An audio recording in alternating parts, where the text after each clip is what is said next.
Get some sleep. I don't know. We haven't really thought about what the message is before the road trip. To me, it's boring, but we got to find the joy in doing the boring things, and that's what we've done all season long since training camp. It's just that much more difficult when you're on the road. Transition defense, the guarding your man, the communication, all the little parts of executing a game plan just gets amplified when you're trying to do it on a good team's home court. Do you remember your first trip? I have no idea what my first trip was. Just checking. Do you just trust that the rookies know how to pack for a week away from home, or do you guys give them like a checklist or anything? We trust that they can pack, but we also expect them to make some mistakes, and then they'll learn from those mistakes. For example, when I was a rookie, I didn't know what cold weather really was, and we landed in Minnesota, and back then rookies had the responsibility of helping the equipment manager unload planes. So it was about 3 a.m.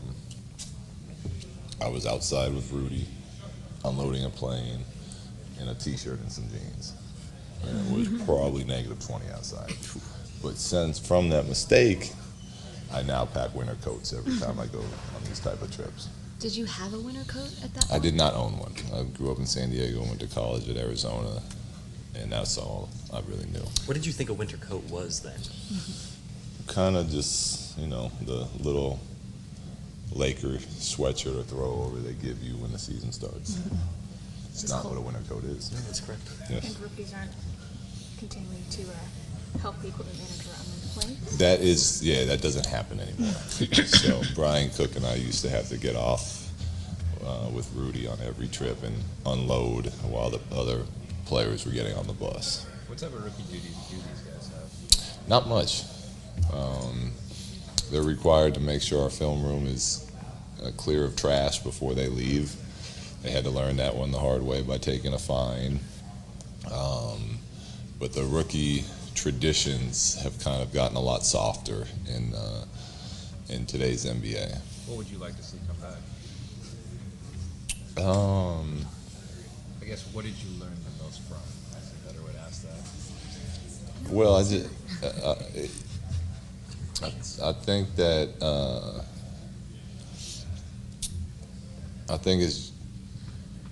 it's a good way for them to kind of learn, pace the respect to the players that have done it before them.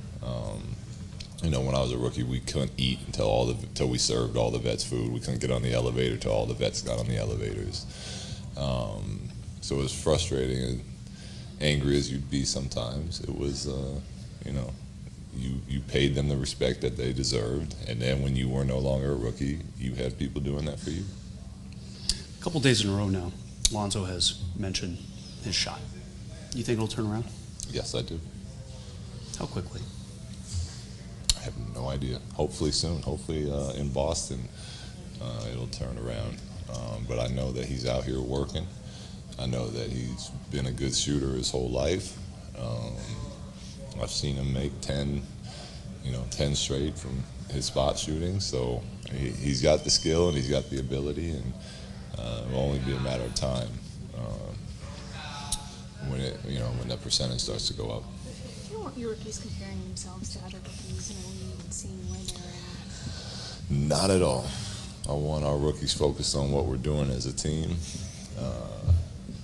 Putting individual statistics aside and doing, playing the way that we want to play, and sacrificing that for the team. I think they're doing a good job of it. I mean, Kuz is probably shooting over 50%, and we're on him all the time about his shot selection, because out of those 3 or 4 shots he's missing a night,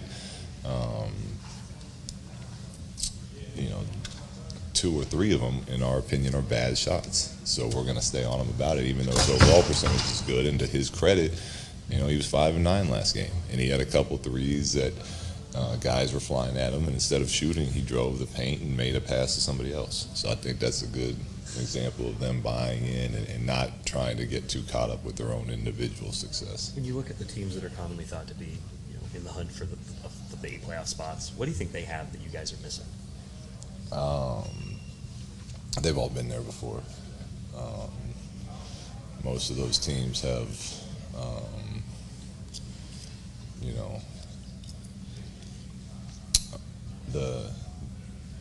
I won't even say that because we have Brooke and Casey who are proven throughout their career they can hit the big shots down the stretch. But most of those teams have been together for a while and have gone after this and they've failed together.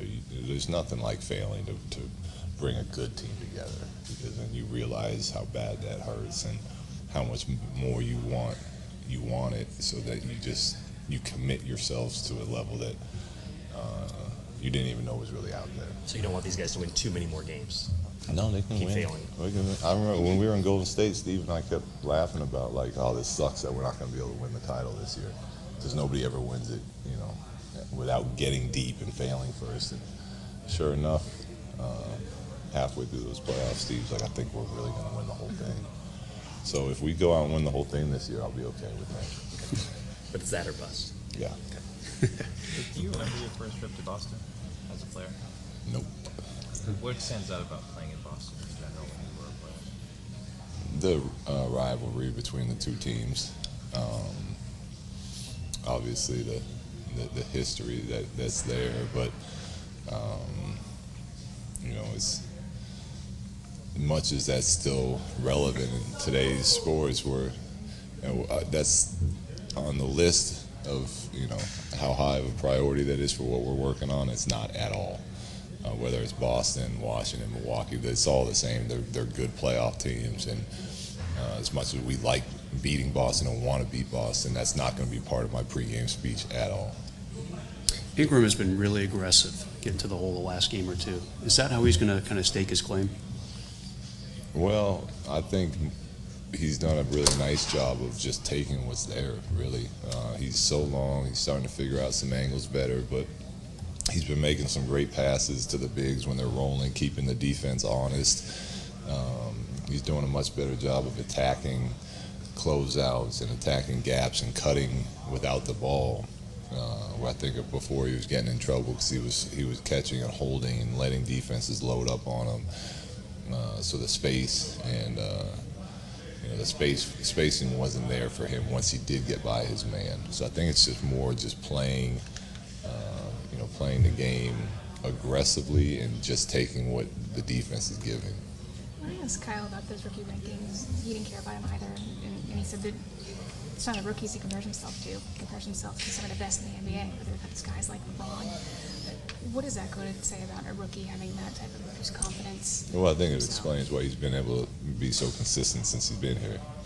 You have to have a confidence about you to make it at this league, at this level, and for a rookie to do it, you have to be a very, very confident young man. So I just think it speaks to what he believes in himself and what he's able to do on a basketball court.